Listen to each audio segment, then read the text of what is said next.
Boa noite, meu caro Flávio. Boa noite, meu caro Flávio. Olá, camarote. Boa noite. Que alegria estar com você. Obrigado pelo convite. Fiquei muito honrado. A alegria é minha poder tê-lo conosco aqui na Forbes Live. Prazer é todo meu. Hoje passei a tarde aqui escrevendo o meu artigo para a Forbes. O Vicente me propôs um tema que mexe bastante comigo, que é a minha convivência com o meu saudoso pai, que nos abandonou, nos deixou aqui a semana passada, depois de uma vida linda de 92 anos. Vai ser o meu tema do artigo. Amigo, antes de mais nada, eu queria... Já falamos por mensagem, já falamos pelo telefone, mas queria reiterar os meus sentimentos pela perda do seu Nevaldo, seu querido pai, um dos grandes empreendedores que o Brasil teve, e eu tenho certeza que você, seus irmãos e toda essa equipe da Guararapes, da Riachuelo, vão perpetuar esse legado dele, esse brilhante legado, com maestria. Então, receba mais uma vez meus sentimentos e Obrigado, eu espero camarote. que você e Obrigado. a família estejam bem. Bom, vamos conversar, Flávio. Tem muita gente que já nos conhece, mas tem muita gente que não nos conhece, então eu faço sempre um pequeno preâmbulozinho contando quem é o nosso convidado. Para os que não me conhecem ainda, eu sou o Antônio Camarote, sou publisher da Forbes aqui no Brasil e tenho a honra de receber um querido amigo, Flávio Rocha, que apesar de toda a relação umbilical que ele tem com o Rio Grande do Norte, ele é um pernambucano de 62 anos, nascido em Recife, depois foi bem pequeno lá para o Rio Grande do Norte, se tornou um natalense legítimo. O Flávio é presidente do Conselho de Administração do Grupo Guararapes, membro do Conselho Superior da Fiesp, Superior Estratégico da Fiesp, vice-presidente da Associação Comercial de São Paulo e, com muito orgulho, ele é um colunista da Forbes. E o pessoal que ouve Guararapes às vezes não liga o nome da corporação. A ponta mais conhecida do grupo, com certeza, é a rede de moda Riachuelo, que está presente no Brasil inteiro. O Flávio nos agracia também com uma presença na lista de bilionários da Forbes do Brasil. Ele já esteve 3 vezes na capa da Forbes. Uma, ele acabou de mencionar, não quero lhe deixar emocionado, Flávio, mas essa capa aqui foi icônica. E para os que ainda não leram essa Forbes, essa é uma capa de 2013 que traz o Flávio e o seu Nevaldo. Foi uma edição de Bilionários do Mundo e a gente fez uma capa dos Bilionários da Moda. Quem tiver o aplicativo da Forbes ou quem não tiver, por favor, baixe-o. Você encontra o aplicativo da Forbes na loja da Apple e na loja do Google Play. E você pode encontrar, essa é a edição de número 8. A gente estava recém-chegado no Brasil, não tinha nenhum ano. Mais recentemente, o Flávio foi capa. Eu separei aqui uma edição que eu tinha uma edição física aqui em casa. Empresário Cidadão, onde fala da importância do envolvimento do empresariado com assuntos que são muitas vezes relegados à iniciativa pública. E o Flávio levantava aqui a bandeira de que tem que cada vez menos termos o empresário moita. Mas, Flávio, eu vou deixar você falar um pouco com os nossos convidados. Seja muito bem-vindo, é sempre um prazer estar com você. O prazer é todo meu, Camarote. Como você disse, nós temos aí uma trajetória conjunta, né? Essa última capa que você mostrou fala realmente da importância da gente ter uma presença maior na política, por que não, né? Essa figura do empresário moita é um grande culpado por grande parte das nossas mazelas. O empresário tem, por um dever de ofício, uma visão holística das questões, uma visão sistêmica. E é isso que falta à política, onde muitas vezes prevalece a chamada visão de ótimo local, aquela visão estreita. Inclusive agora, nesse caso da pandemia, os diagnósticos que vêm dos companheiros empresários nossos são muito mais amplos, muito mais completos, são diagnósticos muito mais holísticos e, por isso mesmo, deveriam ser mais interpretados e mais levados a sério, que sempre traz uma solução mais completa, mais pronta e acabada dos problemas. E essa outra capa que você mostrou, que realmente me toca muito, a foto com o meu querido pai, traz um texto que eu recomendo, porque mostra como duas gerações, né, que não diferentemente de outras gerações, teve todos os conflitos de geração, podem ter trajetórias absolutamente complementares. Foi isso exatamente, foi a grande bênção da minha convivência com meu pai. Meu pai, uma visão industrial, uma visão mais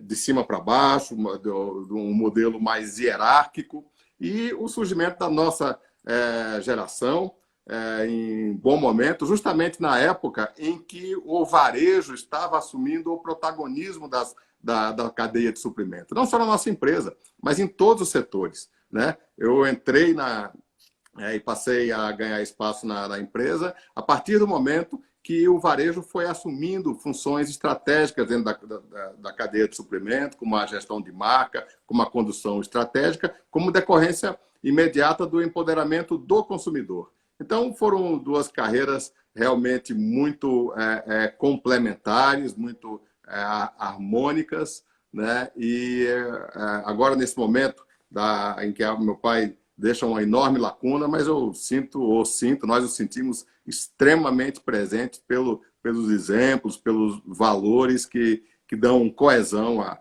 essa maravilhosa empresa, que é o retrato do seu legado, com 40 mil colaboradores, que eu chamo 40 mil missionários da democratização da moda, que essa é a missão da empresa, dar acesso, melhorar a vida das pessoas através dessa ferramenta maravilhosa que é a moda. Você sabe que a gente vai voltar a falar bastante. Eu sei que você sente o seu Nevaldo presente e ele com certeza vai estar presente aqui na nossa conversa em alguns momentos. Mas você falou que você você teve uma gestão onde você conseguiu conviver bastante com ele dentro da empresa. E voltando um pouco na sua história, eu estou vendo que você cursou administração de empresas na Fundação Getúlio Vargas, na nossa querida GV, mas pouco menos de um ano antes de você concluir a graduação, você largou a faculdade porque você já estava muito envolvido lá no trabalho, no grupo. E apesar de você não ser um entusiasta, nem um divulgador, um promotor do college dropout, apesar de ter como colegas pessoas de sucesso, eu acho que você ainda deve ter lá na sua sala aquela foto enorme do Steve Jobs. Então você tem um Jobs, você tem um Zuckerberg. Outro college dropout famoso também, né? Quer dizer, eu fui um college dropout antes até de existir essa expressão e antes de termos dropouts célebres como o Steve Jobs, como o Bill Gates, como o Mark Zuckerberg e o Antônio Camarote, que também é um dropout famoso. Eu sou um college dropout. Mas assim como você, eu não incentivo que o façam, sabe, Flávio? Não, eu digo, é o único erro do qual eu me arrependo todos os dias da minha vida. Foi ter me envolvido precocemente. E você sabe que o trabalho é muito mais sedutor do que os bancos escolares, né? Então você começa a se envolver com o mundo real e acaba acontecendo isso que aconteceu com você e comigo. Mas eu tenho certeza, eu vi aqui que você fez vários cursos de extensão, você estudou na Harvard Business School, você não parou de estudar, você só não concluiu a graduação. Com 17, 18 anos, você começou a se envolver na empresa, Flávio? Quantos anos você tinha? Exatamente. Eu estudava. A família veio para São Paulo quando eu tinha 8 anos de idade, né?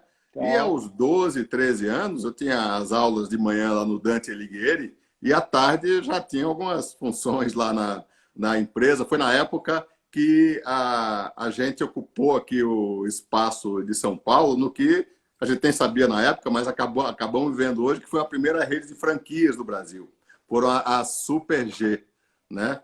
Meu pai realmente foi visionário em muitos aspectos. Esse foi um dos pioneirismos maravilhosos. Foi a primeira rede de franquias do Brasil, chegou a ter 300 lojas. E a minha função era distribuir os estoques por essas lojas. Foi a minha primeira função importante, né? Com 15, 16 anos. Logo depois, com 19 para 20 anos, eu iniciei a minha primeira marca de jeans, a Jeans Pool, que ainda hoje é a maior marca de jeans do Brasil, mas se tornou uma private label da Riachuelo. A Pool teve um enorme impulso quando eu cometi uma irresponsabilidade que com certeza só cometeria lá aos 20 anos e não cometeria talvez hoje, que foi comprometer 120 ou 140% da verba de marketing da marca com um jovem piloto de kart que havia sido campeão mundial de kart e tinha um sonho de ir para a Fórmula 3 europeia, para a Fórmula 3 inglesa. E nós comprometemos aí toda a verba do ano e mais um pouco com o Ayrton Senna, que se tornou o maior ídolo do Brasil, mas podia ter dado muito errado, mas deu tão certo que no fim do ano a Pool já era top of mind de vestuário de roupa jovem no Brasil.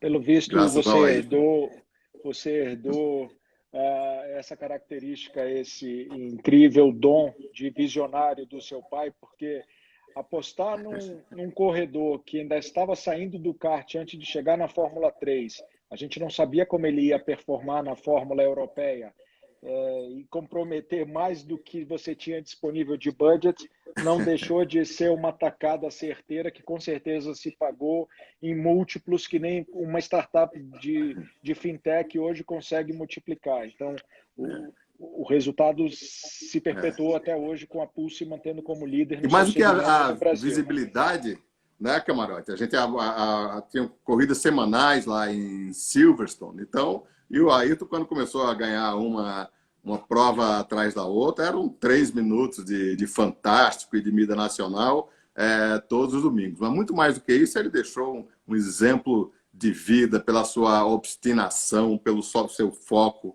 né, pela sua determinação, que realmente até hoje está bem presente na cultura da empresa.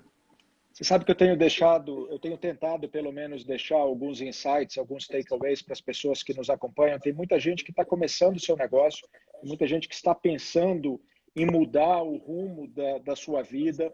E lembrem disso que vocês ouviram agora. Sejam arrojados. Se o seu feeling, se o seu instinto diz que você deve seguir com uma decisão, por mais arrojada e louca que ela possa parecer, obviamente ninguém está falando aqui de ser irresponsável, ele não comprometeu 300% do budget, ele foi além 20%, mas ser arrojado vale a pena e ser arrojado paga para quem topa correr esse risco. Então, uma boa lição aqui que o Flávio nos deixa. Continuando um pouco aqui na sua trajetória, o Flávio é casado, o Flávio tem 4 filhos, ele foi o mais novo membro da Assembleia Nacional Constituinte, foi um deputado federal por 2 legislaturas. Vamos fazer uma pausa aqui na trajetória empresarial. Em que momento você sentiu que você podia contribuir com o Brasil, não só como um empresário, mas contribuindo lá dentro do legislativo, ajudando a formular as leis brasileiras? Camarote, foi na época do... A gente tem que voltar no tempo e ver que lá em 86, foi quando foi a minha primeira candidatura, o assunto era a Assembleia Nacional Constituinte. A gente ia construir, escrever a Carta Magna. Eu já tinha também, como até hoje, tenho já convicções aí na questão tributária, de como financiar o Estado de uma forma mais moderna. Já era um liberal, né, em termos econômicos, acreditava que o Estado tinha que estar a serviço do povo e não ao contrário. E eu já estava indo muito bem a Pool, né? Nessa época a Pool, que era uma empresa separada, o Jeans Pool foi incorporado agora a Arapes, isso me deu a condição de me lançar candidato a deputado federal. Depois eu me reelegi mais uma vez e lá era pelo Partido Liberal, né, do saudoso Álvaro Vale, era o Afif Domingos, e eu já logo depois, em 94, no fim do meu segundo mandato, me lancei também a uma candidatura presidencial, que era um partido pequeno, o objetivo era fazer uma bancada e disseminar as ideias, inclusive a ideia da reforma tributária radical, que hoje tem o nome de microimposto, né? E eu acho que foi foi um aprendizado que eu recomendo a todos os nossos pares empresários. Porque, Camarote, uma coisa que eu acho que eu trago desta época é um certo jogo de cintura que quem viveu a vida toda confinada entre as quatro paredes da empresa acaba não desenvolvendo. A empresa nos dá muito poder entre os quatro poderes, você tem um poder quase absoluto, você demite, admite, pinta a parede da cor que você quer, muda os móveis para onde você quiser, e você desaprende a conquistar pelo convencimento. A política ensina justamente você conquistar pelo convencimento. Isso é muito eficiente na vida empresarial. Logo nos primeiros dias de mandato, eu conheci um veterano lá no Salão Verde, que ele, quando soube que eu era empresário, falou: você vai ver que tem muitas similaridades entre a empresa privada e a política. Ambas são como um jogo de xadrez. Só que o jogo de xadrez da política, nesse jogo de xadrez, as peças têm vontade própria. Então, isso torna o jogo de xadrez muito mais complexo, por isso muito mais fascinante, onde você tem que conquistar o movimento das peças pelo convencimento. Não é o xadrez empresarial, onde você pega o bispo, sacrifica o bispo e dá o checkmate em seguida. Então, quando eu passei 8 anos praticando esse xadrez, né, fascinantemente complexo da política, você nota essa diferença quando você volta a jogar o xadrez empresarial. Foi difícil deixar a donocracia para trás e começar a aprender a dialogar, a debater e ter em algum momento a sua opinião negativada? Porque dentro da empresa são poucas as pessoas que têm coragem de se levantar contra o acionista e dizer: isso aí não está legal.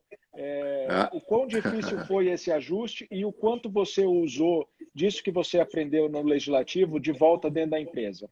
100%. Não, foi um impacto. Você via logo de cara que era um exercício penoso, mas necessário, né? E depois acaba sendo intuitivo. Você não impõe mais, você não volta a impor, você deixa as decisões brotarem de baixo para cima, da forma mais ampla, mais discutida, mais amadurecida possível. Esse ensinamento, acho que foi decisivo nessa minha segunda fase empresarial, depois dos 2 mandatos, depois da vivência lá na Constituinte e da campanha presidencial de 94. Mais recentemente, você revisitou a política. 2 anos atrás, você esteve em algum momento concorrendo como pré-candidato e depois candidato à presidência da República. A gente pode esperar uma terceira volta do Flávio na política, se realmente a gente precisar de uma veia liberal, uma visão privada do que deve ser o público? Você está aberto a voltar a disputar uma... Não, Camarote, essa eu prometo que essa foi a minha última recaída, lhe digo com profunda convicção. Mas foi agora na campanha presidencial, realmente, se você voltar um pouco atrás, você vai lembrar que em determinado momento existia um vazio angustiante na política, né? Os candidatos que estavam na frente, disparados com grande vantagem, né, nos levariam a um retrocesso de esquerda.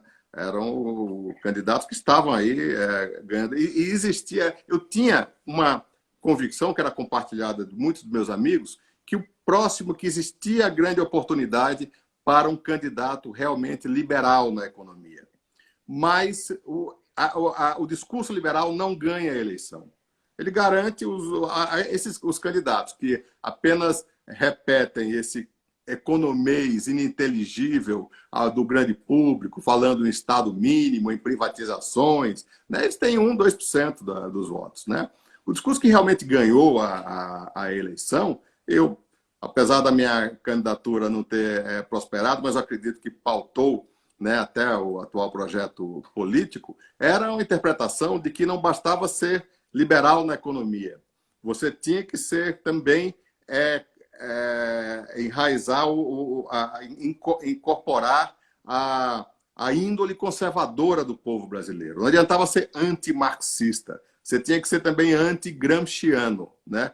É isso que faltava aqui no espectro político brasileiro. Apesar da miríade de partidos, os 30 partidos, dos muitos candidatos, você tinha um liberal na economia, mas que era gramsciano nos costumes. Ou você tinha o inverso.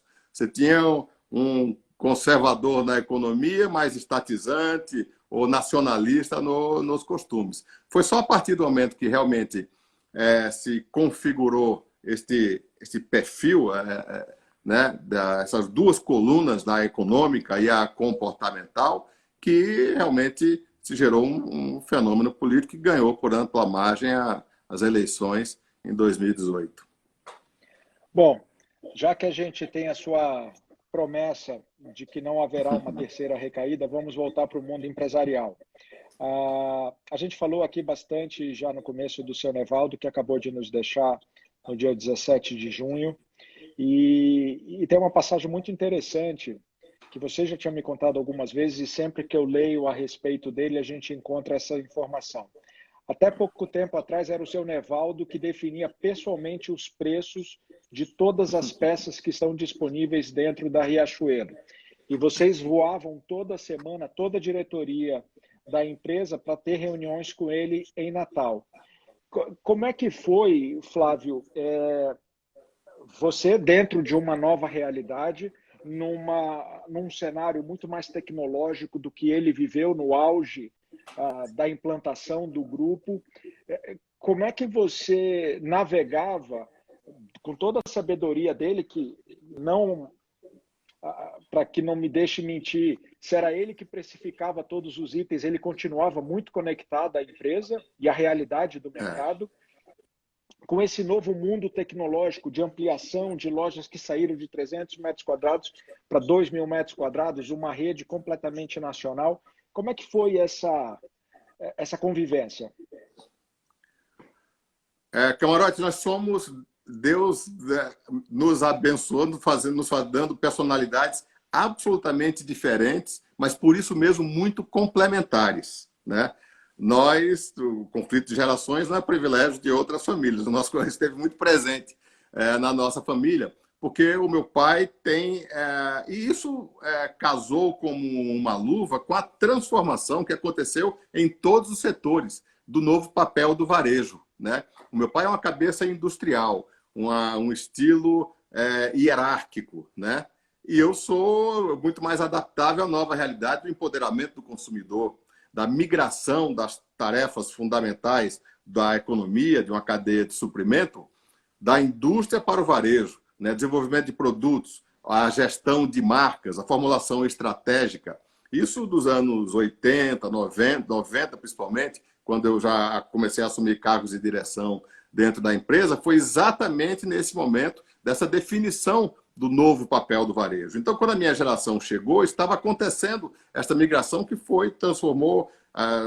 fez com que a sucessão na empresa fosse extremamente natural, né? E você mencionou aí essa tarefa que o meu pai, até os últimos, né, até antes do pré-Covid, ele no seu 92 anos de idade, mas ainda no seu carrinho de golfe, percorrendo a fábrica que você conheceu, né? Uma fábrica que nos enche de orgulho, a maior fábrica de confecções do mundo, né?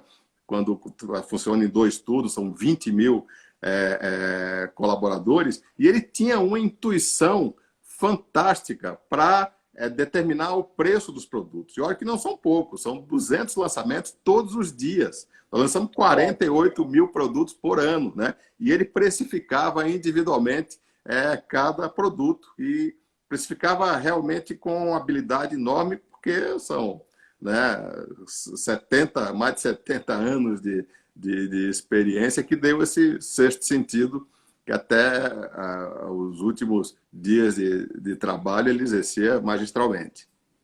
Muito legal. Falando um pouco da companhia, o grupo começou em 1947 com a loja A Capital, em Natal, que foi fundada pelo seu Nevaldo. Em 79, o negócio deu... Você me corrige se estiver errado. Isso aqui é a cola que eu recebo lá dos meus editores, tá, Flávio? Em 79, o negócio deu uma guinada com a aquisição da rede de lojas de tecido Riachuelo. O objetivo do seu Nevaldo, na época, e da companhia, era transformar a Riachuelo como um canal de escoamento da produção industrial. Quer dizer, ele já via ali a possibilidade da verticalização do negócio, né? Sair Exatamente. 100% da tecelagem industrial para o consumidor final, pulando distribuição, pulando o middleman, o atravessador, ele saía de dentro da tecelagem direto para o consumidor final. Naquela época, as lojas tinham no máximo 300 metros quadrados e você diz que as lojas cresceram consideravelmente com os adventos dos shopping centers e passaram a ter 2.000 metros quadrados. Como é que você vê a importância do shopping no crescimento da Riachuelo, Flávio? Foi fundamental essa migração para o varejo, porque realmente o varejo ganhou a relevância. Nós saímos de uma cadeia de suprimento empurrada pela produção, empurrada pela indústria, para uma cadeia puxada, em última análise, pelo empoderamento do consumidor ou pelo varejo. Então, essa presença no varejo nos garantiu realmente a condição de crescimento e de liderança e o nosso grande diferencial competitivo, que é sermos uma empresa do fio até a 10ª prestação depois da venda, quer dizer, integrando não só todos os elos da cadeia têxtil, mas com uma forte presença física dos 27 estados da federação e também a operação financeira, que é um braço fundamental dentro do nosso propósito de dar acesso à moda, de democratizar a moda, né? A moda, para fazer o sonho da moda caber no bolso, você precisa ter a operação de crédito. Nós temos a maior operação de crédito do varejo brasileiro, com 31 milhões de plásticos, de cartões de crédito emitidos, né? E isso nos dá também a condição da transformação que a gente está vendo agora no pós-Covid, né? Nós não somos uma rede de lojas, né? Nós somos, como você muito bem captou o título daqui da nossa conversa, nós queremos e vamos ser a grande super app de moda. O que é isso? É algo muito mais amplo do que uma rede física de lojas. Porque rede física de lojas é um negócio que tende até à obsolescência. Nós estamos vendo aí o salto de inclusão digital que está acontecendo, né, nesse período da pandemia. E nós vamos, no acender das luzes do pós-pandemia, nós vamos estar vivendo um mundo incrivelmente mais digital e muito mais difícil, muito menos democrático, porque o mundo físico do varejo, Camarote, ele dá espaço para todo mundo. O cliente entra num shopping, como você falou, e cada um dos 300 lojistas tem os seus 5 ou 10 segundos de chance, de fama, de visibilidade, que é o período que o cliente está passando em frente à loja. O mundo virtual, digital, é muito mais restritivo, é muito mais desafiador, porque é o mundo, como dizem os americanos, do the winner takes all. Só tem espaço para um vencedor. O cliente não vai ter 5, 10 aplicativos de moda no seu smartphone. Só tem espaço para um. E esse tem que ter duas coisas, recorrência e relevância. Ele tem que ter múltiplos pontos de contato com o cliente. É isso que está se desenhando agora. Quem vai ser o super app, o grande hub digital de moda, de estilo de vida, de gastronomia, de viagem, de tudo que é correlato à moda, tudo que transita em torno de moda. Esse é o mundo, Camarote. É um espaço, é uma grande oportunidade no meio digital brasileiro. Eu estou falando de um mundo que corresponde a 1/3 do dinheiro que circula na internet e a metade do conteúdo, né? E é esse o nosso grande desafio, é isso que me tira da cama de manhã, é esse o sonho que habita hoje os 40 mil missionários da democratização da moda. Construir esse espaço digital do super app de moda. A gente vê que você já estava nesse movimento, obviamente sem saber do que 2020 nos reservava, mas você já vinha fazendo um movimento forte, o grupo, em direção à digitalização. Não a propósito, foram investidos aqui, pelos dados que eu recebi, 168 milhões de reais puramente no desenvolvimento de novas tecnologias e canais digitais, e que com a crise esse investimento não só continuou, como se estendeu. E que a sua visão, a visão do grupo, é ter sempre o cliente no centro do negócio. vocês habilitaram, e por favor, mais uma vez me corrijam, as vendas pelo WhatsApp estão habilitadas para 100% das lojas físicas e disponíveis em todos os mercados operados pela companhia. O Click and Collect também está disponível em toda a rede, o que permite que clientes retirem os produtos adquiridos via online nas lojas físicas. E a empresa também implementou um drive-thru em 156 lojas para enfrentar o período da crise e o projeto Riachuelo Lovers, que iniciou em abril e tornou os colaboradores do grupo em novos promotores de venda. Como foi essa decisão? Já estava tomada? Essas decisões foram implementadas pós-Covid? Como é que foi o timeline dessas decisões, Flávio? Essa arquitetura de negócio evoluiu ao longo das últimas 2 décadas, né? Foi a maneira de tirar proveito e potencializar, transformar em agilidade, em mais velocidade, né? A nossa arquitetura de negócio extremamente peculiar, né? Que é o legado do meu pai foi uma empresa verticalizada, e a nossa geração transformou uma empresa verticalizada, ou seja, o acabamento de fio, a tecelagem, confecção, logística, a rede de lojas e a financeira, que está se tornando bancos, né? Que está tudo isso, em todos esses elos da cadeia embaixo do mesmo guarda-chuva acionário. Isso nos deu a possibilidade de transformar essa empresa fatiada numa empresa absolutamente integrada, onde nós temos total condição de gerir o fluxo com muito mais agilidade, com muito mais velocidade. É o que no jargão do setor têxtil se chama do fast fashion. Fast fashion é uma expressão muito pouco compreendida, muita gente se diz fast fashion, mas fast fashion é justamente a gestão contínua do fio ao leitor de código de barras, né? De forma integrada, suprindo as lojas, né? Com pequenas degustações de cada produto e a cada dia reagindo ao que o cliente sinalizou, repondo diariamente, né?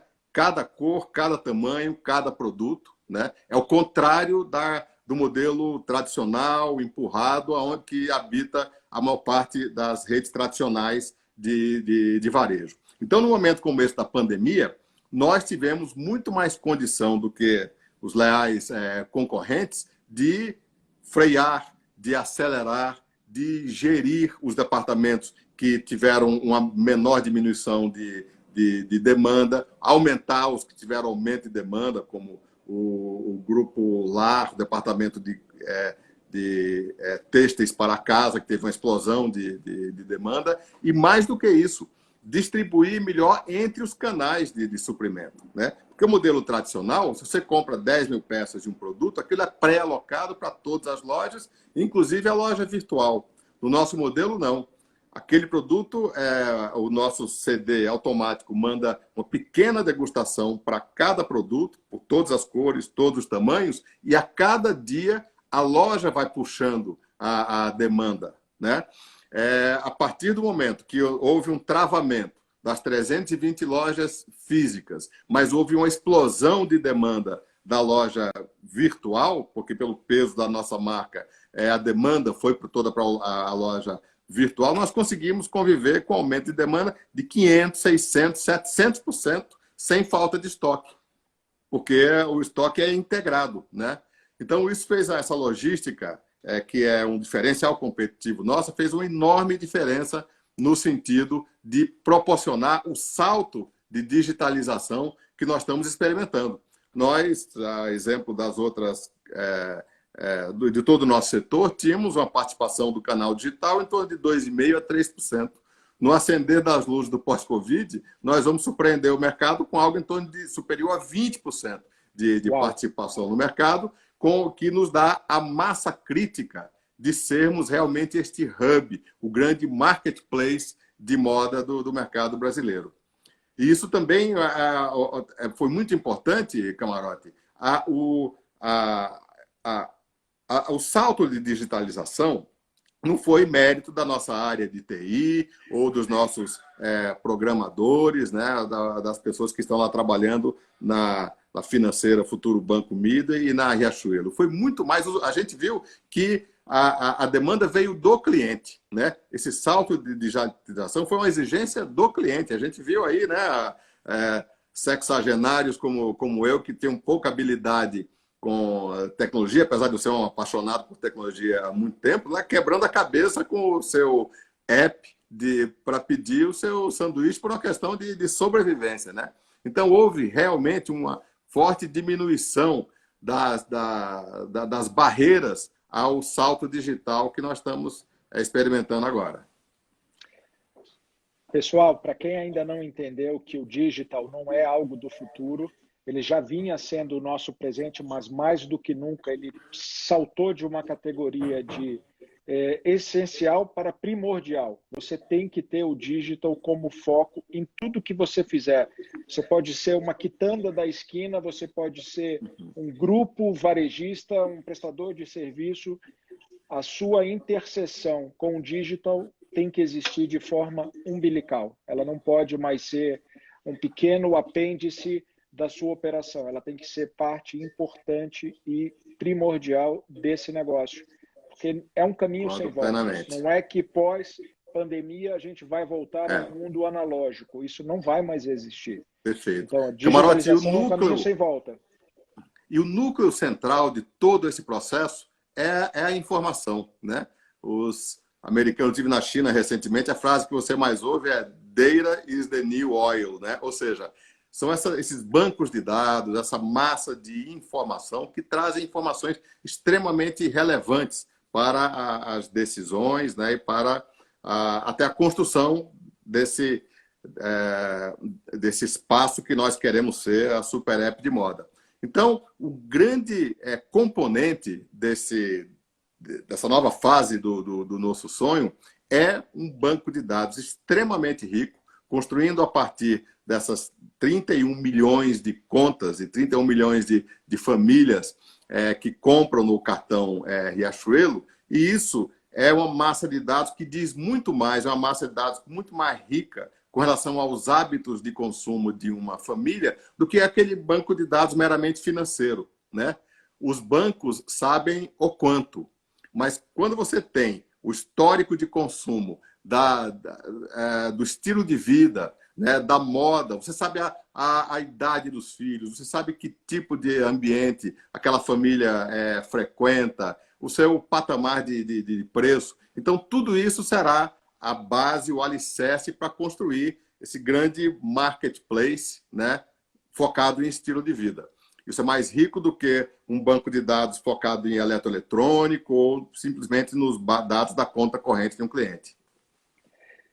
Você falou a palavra que eu ainda não tinha ouvido até agora na nossa conversa, como a gente está falando pela primeira vez do Super App de moda, não tinha ficado claro para mim se essa seria uma operação voltada 100% para os produtos fabricados pelo grupo, mas quando você usa a palavra marketplace, você me deixa a margem para entender que mais do que apenas os produtos da Riachuelo, da Guararapes, você pretende ter ali um fornecimento de produtos e serviços que não necessariamente são produzidos por vocês, é isso?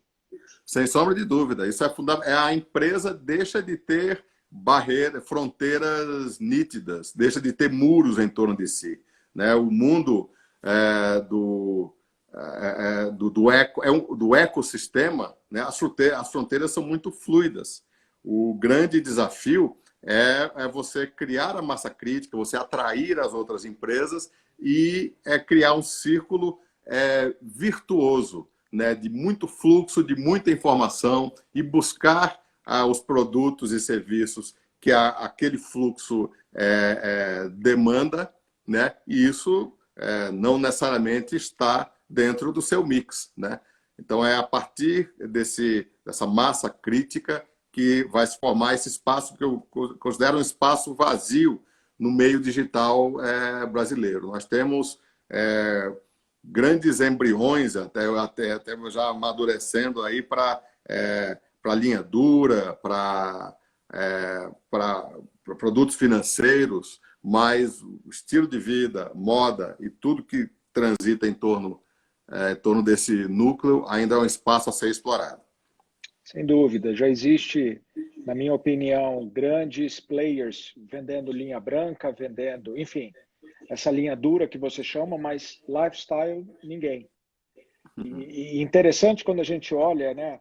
Apesar de hoje o site, a operação digital de vocês representar 20%, um crescimento de mais de 10 vezes do que tinha pré-Covid, a qualidade desses dados, a qualidade dessa data, o CRM que você está construindo, que jamais você construiria dentro da loja física, né? Porque na loja física o cliente entra, escolhe o produto, paga ou em dinheiro ou em cartão. Quando muito você vai perguntar o CEP dele para entender geograficamente onde é que ele está, o demographics do teu consumidor, onde está. Mas com essa operação digital, você já constrói, junto com esses 31 milhões de plásticos na rua, um database extremamente relevante para essa operação, né, Flávio? Exatamente, Camarote. A massa de informações é a cola que une todos esses ativos. Primeiro, uma presença física muito relevante, né? No nosso setor e nesse mundo da moda, a loja física é insubstituível, ela é o templo da moda, né? É ali que estão os 800 departamentos, ali que estão, né, a experiência. Ela é fundamental no mundo, como o Jack Ma muito bem define, que é o New Retail. O que é o New Retail? É você não estar nem no físico, nem no digital. Você não tem que fazer a escolha de estar na frente do seu computador ou no seu celular navegando no mundo digital ou estar dentro da loja navegando no mundo físico.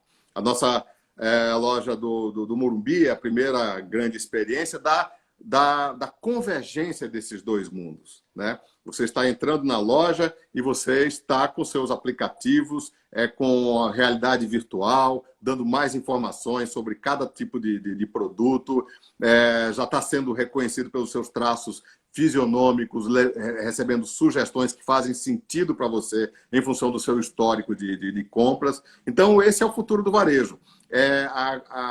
Você navegar concomitantemente, desfrutando do melhor dos dois mundos, do físico e do digital. Sensacional. Eu não sabia que essa loja já estava funcionando nesse modelo. Vou fazer questão de ir lá visitar, porque eu sou um grande entusiasta dessa interseção desses dois mundos. E concordo plenamente com a sua visão. E para corroborar com o que a gente está falando, a maior operação marketplace do globo virou novamente para o mundo físico para reforçar a sua operação digital. Não é que uma conflite com a outra, né? Você pode, inclusive, usar essas lojas como centros de experimentação e excelência que o digital nunca vai proporcionar. Então, fico feliz de saber que vocês já estão com essa loja em funcionamento e tenho certeza que é uma questão de tempo para toda a rede comungar das mesmas tecnologias que você já oferece aqui no Morumbi. Quando é que você vislumbra o Super App já funcionando no modelo de marketplace, oferecendo produtos de terceiros, Flávio? Esse é a nossa grande meta, é a mais importante meta até o fim do ano. Até o fim do ano nós já vamos estar com o marketplace funcionando, né, com os principais players complementares, já estamos na fase de negociação com os outros sellers, né, complementares, marcas icônicas, né, para gerar a massa crítica necessária. Concomitantemente, estamos evoluindo rapidamente os outros canais digitais. Você mencionou a venda por WhatsApp, o nosso programa chamado Riacho Lovers, que são transformamos em tempo recorde os 40 mil colaboradores da Riachuelo em vendedores com o seu código, né? Tem vendedores do Riacho Lovers, como é chamado esse programa, que estão vendendo 20 vezes mais de casa com o seu mobile do que vendiam dentro da loja. Provavelmente essas pessoas talvez nem voltem mais para a loja e vão, né, exercitar essa vocação que descobriram graças à pandemia. Então, esses canais todos serão complementares. Você criou um exército de venda direta usando a tua força de trabalho, foi isso? Exatamente. Exatamente. Essas pessoas, elas constroem os seus wish lists, os seus catálogos, né, de peças favoritas e desenvolvem os seus bancos de dados de clientes, abordam os clientes virtualmente ou por WhatsApp E é um canal que já está representando de 20% a 25% da venda digital da empresa. Pessoal, Isso em tempo recorde. Né? enquanto muita gente estava pensando em desligamento de funcionários, porque imagina, um grupo que tem 320 lojas e se vê obrigado a fechar 320 lojas sem uma previsão real de quando iria reabrir, o que é a primeira coisa que você faz? Cash is king, você tem que se preocupar com o fluxo de caixa.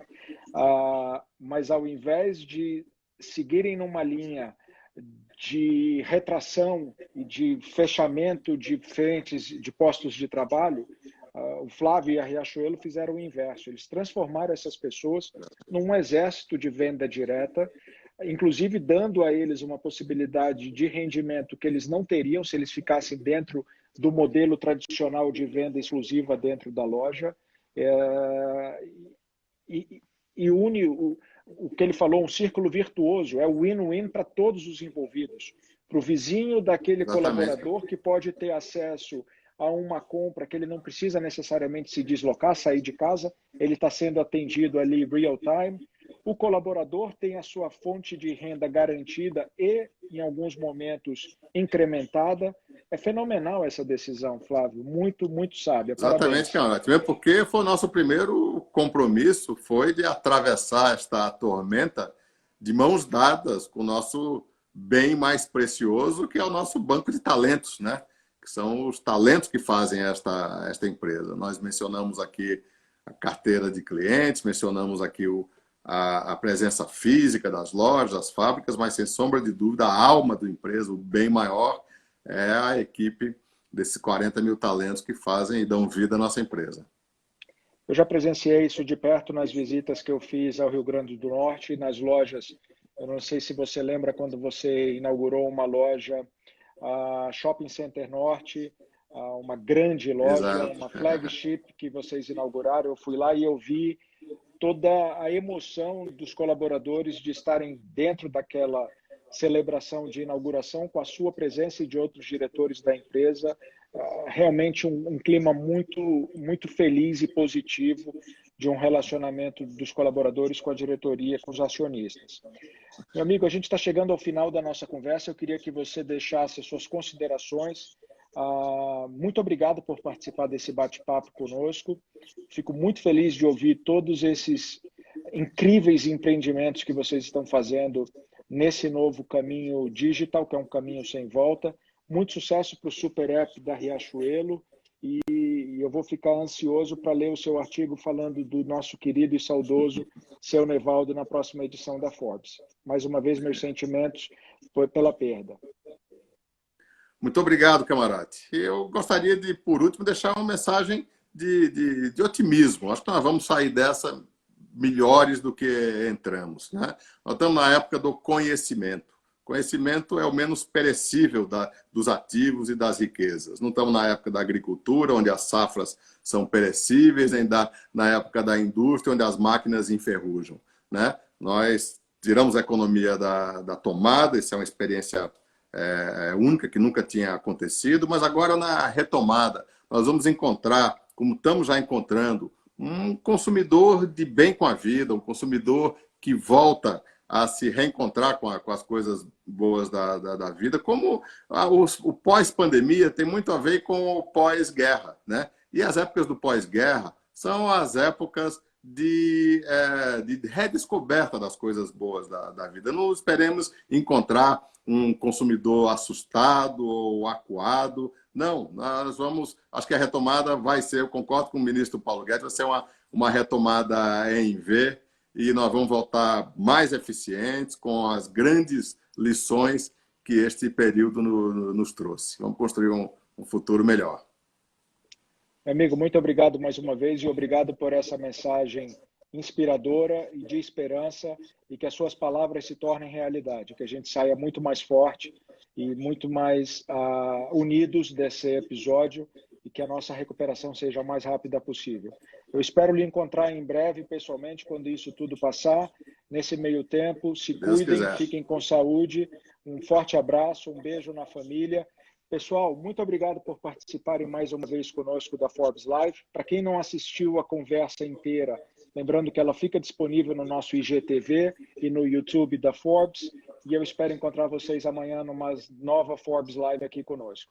Obrigado, Flávio. Um grande abraço e boa noite. Obrigado, um abraço a todos.